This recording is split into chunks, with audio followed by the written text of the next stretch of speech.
Assalamualaikum warahmatullahi wabarakatuh. Perkenalkan, nama saya Sita Ramadhani Idris, IP Reguler 2 semester 5. Baiklah, dengan ini saya akan menjelaskan latar belakang makalah kelompok kami yang berjudul New Public Service (NPS) dan New Public Government (NPG). Jadi, New Public Service atau NPS itu dapat diartikan sebagai pelayanan publik yang bersifat demokratis, atau dalam artian adalah paradigma yang berdasar atas konsep-konsep yang pada hakikatnya sesuai dengan nilai-nilai yang ada di masyarakat. Peran dari pemerintah itu sendiri adalah mengelaborasikan antara nilai-nilai yang ada sehingga kongres dan sesuai kebutuhan masyarakat. Nah, NPG atau New Public Government itu sendiri dapat dikatakan sebagai perubahan kondisi birokrasi di dalam pemerintahan. Jadi, mungkin itulah yang dapat saya jelaskan mengenai latar belakang kelompok kami. Lebih dan kurangnya mohon dimaafkan. Billahi fisabilil haq fastabiqul khairat. Assalamualaikum warahmatullahi wabarakatuh. Baik, Assalamualaikum warahmatullahi wabarakatuh. Perkenalkan, nama saya Zulfadli, mahasiswa Ilmu Pemerintahan, Fakultas Ilmu Sosial dan Politik Universitas Muhammadiyah Sinjai. Dalam video ini saya akan melanjutkan pembahasan teman saya tadi tentang materi New Public Government dan New Public Service dan New Public Governments. Oke. Dilihat dari teori-teori yang melandasi munculnya konsep New Public Service dan New Public Governance ini, sudah nampak bahwa NPS dan MPG mencoba mengaktualisasikan berbagai teori dalam penyelesaian persoalan-persoalan publik yang ada dalam pemerintahan. Oleh sebab itu, jika diperhatikan dari berbagai aspek, menurut pendapat Den Haag, konsep dari paradigma New Public Service ini mempunyai perbedaan karakteristik antara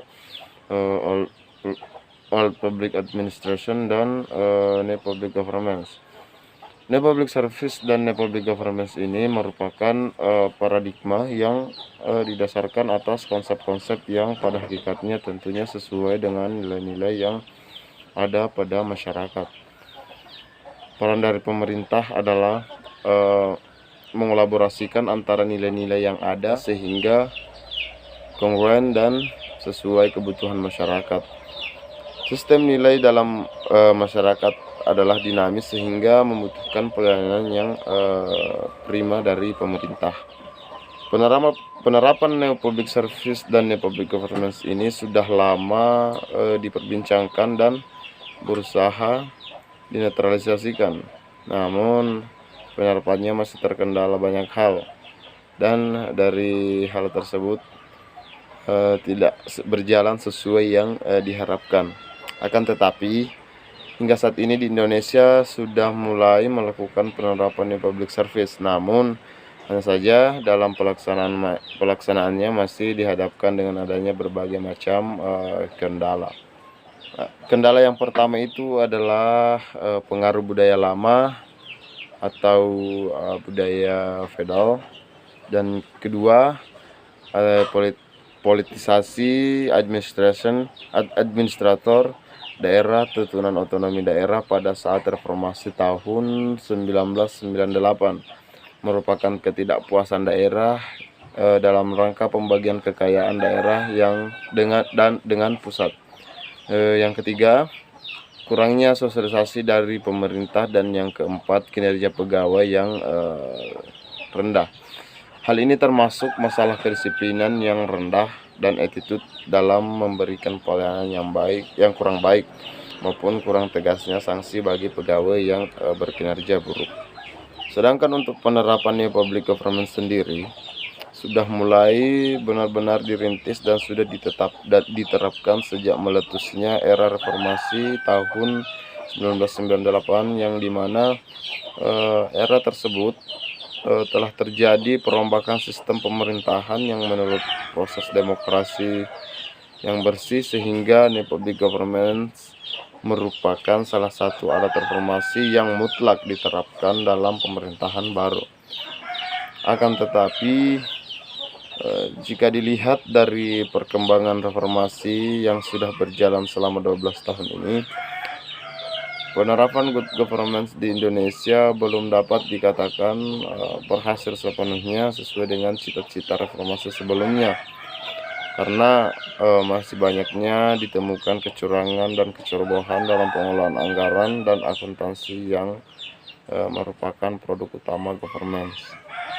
Dari hal tersebut bukan berarti penerapan MPG gagal untuk diterapkan. Banyak upaya yang dilakukan pemerintah dalam menciptakan iklim governance yang baik. Di antaranya ialah menciptakan iklim, diantaranya adalah diupayakannya transparansi informasi terhadap publik mengenai APBN, sehingga dapat dimudahkan masyarakat untuk dapat berpartisipasi dalam menciptakan kebijakan dan pengawasan APBN dan BUMN.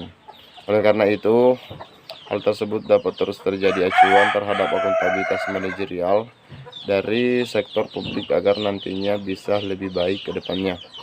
Diterapkannya konsep New Public Governance ini di Indonesia tidak hanya membawa dampak positif di dalam sistem suatu pemerintahan saja, akan tetapi hal tersebut tentunya mampu membawa dampak-dampak positif terhadap badan usaha non-pemerintahan. Dengan adanya landasan yang kuat ini diharapkan bisa membawa bangsa Indonesia ke dalam suatu pemerintahan yang bersih dan tentunya amanah dalam tanggung jawab yang diberikan. Oke, mungkin itu saja materi yang bisa saya sampaikan. Lebih dan kurangnya mohon dimaafkan. Astagfirullahaladzim khairat. Assalamualaikum warahmatullahi wabarakatuh. Assalamualaikum warahmatullahi wabarakatuh. Perkenalkan, nama saya Hanum Barento, saya dari kelompok 2. Di sini saya akan menjelaskan kesimpulan untuk paper yang sudah dibuat oleh kelompok 2 dengan judul makalah New Public Service dan New Public Governance. Baik, saya akan sedikit memberikan kesimpulan yang ada di paper kali ini. Itu penerapan konsep New Public Service dan New Public Governance di Indonesia sekarang ini sudah melakukan penerapan dari dua konsep tersebut. Akan tetapi tetap saja selalu ada kendala yang timbul, baik dari penerapan konsep public service maupun New Public Governance maksud saya. Kendala penerapan New Public Service di Indonesia itu diantaranya adalah yang pertama, pengaruh budaya lama, politisasi administrator daerah, tuntutan otonomi daerah pada saat reformasi tahun 1998 merupakan ketidakpuasan daerah dalam rangka pembagian kekayaan dengan pusat. Yang ketiga, kurangnya sosialisasi dari pemerintah, dan yang keempat, kinerja pegawai yang rendah, dan yang terakhir, hal ini termaksud masalah kedisiplinan yang rendah dan attitude dalam memberikan pelayanan yang kurang baik maupun kurang tegasnya sanksi bagi pegawai yang berkinerja buruk. Sedangkan untuk kendala yang masih terjadi dalam penerapan New Public Governance di Indonesia sendiri, yaitu banyak kecurangan dan kebocoran yang ditemukan dalam pengelolaan anggaran dan akuntansi yang merupakan dua produk utama terwujudnya governance yang baik. Berdasarkan hasil dari analisa yang dilakukan, maka penulis mengajukan saran untuk penerapan dari New Public dan New Public Governance agar nantinya penerapannya bisa lebih baik dari bisa lebih baik lagi, yaitu pemerintah perlu meningkatkan lagi prinsip-prinsip paradigma tersebut, khususnya pada transparansi yang penerapannya masih belum baik dan cara selalu mempublikasikan profil, kegiatan-kegiatan sarana dan prasarana serta pelayanan melalui alat-alat komunikasi seperti website pemerintah itu sendiri, dan juga harus lebih memperhatikan informasi serta kelengkapan yang sesuai dengan standar akuntansi pemerintah yang berlaku. Baik, itu tadi kesimpulan dari paper kelompok kami. Kalau begitu saya ucapkan terima kasih. Assalamualaikum warahmatullahi wabarakatuh.